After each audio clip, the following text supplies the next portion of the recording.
你绝对没见过这样的比赛。有2波团队改装出2辆报废车，完成后和宾利天越在泥地里比赛越野，穿过泥地用时最短者获胜。为了赢得这场比赛，大强一行人来到了一处报废车场，这里有着数不清的报废车，各种型号应有尽有。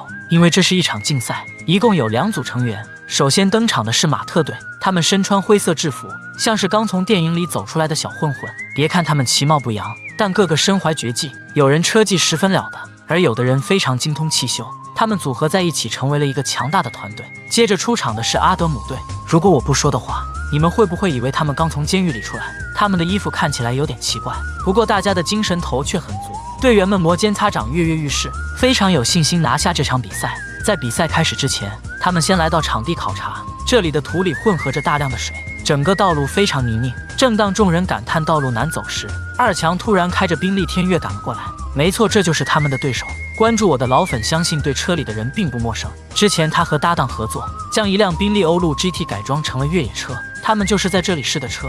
这次二强再度回归，他开着这辆宾利天越，要在众人面前秀一下肌肉。只见他直接将油门踩到底，车子在泥地里上下颠簸，但丝毫不影响速度。一圈下来，他只用了1分20秒，速度可以说是非常快了。见识到车子的厉害后，众人一刻也不敢耽误，纷纷来到报废车场制定改装计划。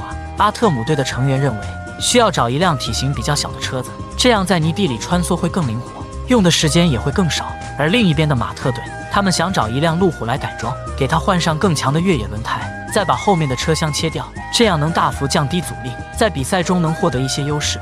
就开始在偌大的车场寻找目标车辆。由于他们的目标车型不同，所以在搜寻过程中也有所筛选。经过将近半个小时的折腾，阿德姆队首先找到了目标，就是这辆藏在角落里的小红。从视频展示的情况来看，这只是一个小车架，适合用来搬运货物，但要是给它装上发动机，在那种恶劣的环境中狂奔，我觉得想赢的话非常困难。不过队员们对这个车架都非常满意，打算抬回去改装。另一边的马特队在附近转悠了几圈之后，也找到了符合要求的车子，这是一辆路虎发现，由于一直露天停放无人保养，所以看起来非常的破。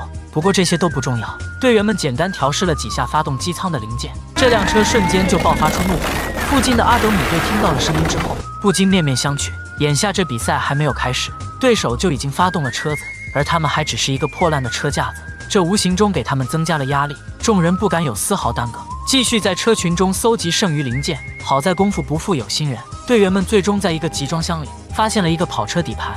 由于跑车的内部空间比较小，上面的零件编排很紧，但性能不减，所以非常适合装在他们的车架子上。现在两队都收集到了所需零件，接下来就要开始正式改装。我们先来看马特队，他们将车内所有的零件都拆下来，因为这次并不是翻新，所以他们并不在乎车子的内饰和外形，本着一切从简的原则，将能拆的地方都拆掉，尽可能的减轻车身重量，只有这样才能和阿德姆队比拼。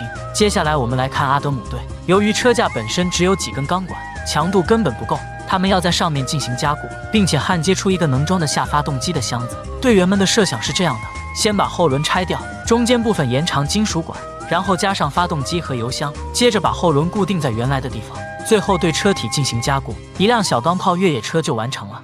这群人为了节省空间，竟然要把油箱放在发动机上面。这辆小钢炮的改装进入尾声，但之前的步骤还是非常麻烦的。上级队员给这辆红色小钢炮装上座以后，接着坐上去体验，虽说没什么舒适度，但是对于越野来说完全够用。接着我们将视野转移到路虎这边，此刻队员们正在暴力破拆，有抡锤子的，还有拿着切割机一顿造的。不管采用什么方法，最终他们还是把后面的车壳全都切掉了。这辆原本霸气无比的路虎瞬间就剩下一个底盘，接着队员又拿起大锤对着尾部就是一顿锤，这让一旁的大强胆战心惊。在观察了一会儿后，他突然发现了一个问题，那就是车头有一根管子断裂了。好在大强发现的及时，并提醒了他们，不然马特队就会失去之前的领先优势，处于不利地位。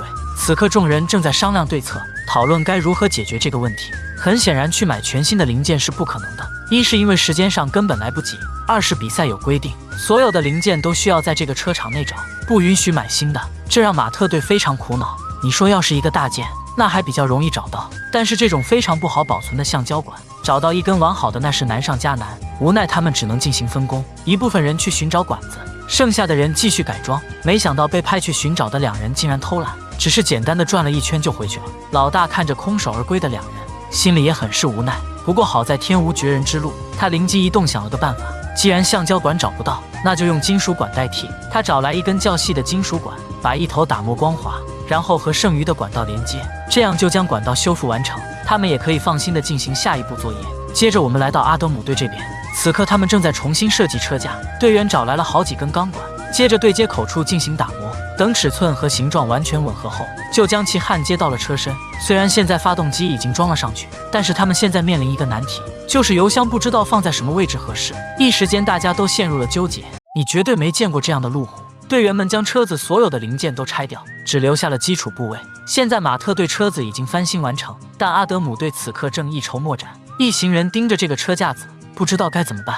就在这时，作为他们对手的二强开着宾利天越得意洋洋地赶了过来。他先来到马特队这边检查他们的工作情况。二强的想法和大强的一样，他觉得这辆车有点笨重。尽管队员已经把后面的车厢切掉了，而且还对底盘进行了改造，但二强并不看好马特队，觉得他们一定赢不了自己的宾利。接着他又来到阿德姆队，看到这辆小钢炮后，二强虽然表面不动声色，其实内心已经感觉到了一丝威胁，因为这辆车装的是跑车引擎，而且要是足够结实的话，车子的轻量化也是非常不错的，可以说是他的强劲对手。由于比赛规则限制，二强的宾利不能改装，为了赢得比赛，他决定去场地多开几圈熟悉一下，争取到时候一举获胜。二强走了之后，阿德姆队继续他们的改装。经过队员的一致商讨后，大家决定用一个铝钢当做油箱，铝制油箱不会破损，更适合在极端环境中使用。队员们在工作室里对铝钢进行一番改造，给顶部切出了一个洞，然后不知道从哪找来了一个盖子，在上面涂上特制胶水，成功的将两部分粘合起来。等待风干后，油箱就制作完成了。接着我们来到马特队这边，之前二强给他们提的建议都被老大给否决了，他们认为按照自己的思路走，完全能取得胜利。现在大家正在加固车身，给上面焊接防滚架，他们用仪器对钢管进行调整，组成一个完整的形状，接着在车上进行拼接。现在距离比赛还有1天时间，大家都不敢懈怠，每个人都紧张起来。等车身固定的差不多后，他们将车头的线路进行连接，一辆简化版路虎就完成了。老大将车开到阿德姆队面前，兴奋地踩了几下油门，这一下子让阿德姆队更紧张了，因为到现在为止，他们的发动机都没有启动。要知道，如果能在比赛之前将车子改装好的话，就可以提前去适应场地。看来目前的情况对阿德姆队很不利。泥地竞技赛正式开始，表现最好的是这台小钢炮，它穿越复杂路况丝毫不用减速。话说上集马特队的车子改装好之后，另一边的阿德姆队压力倍增，他们赶紧连接上面的线路，要在比赛开始之前改好车子。经过队长的一番操作，线路总算连接好了。现在他们要尝试发动一下。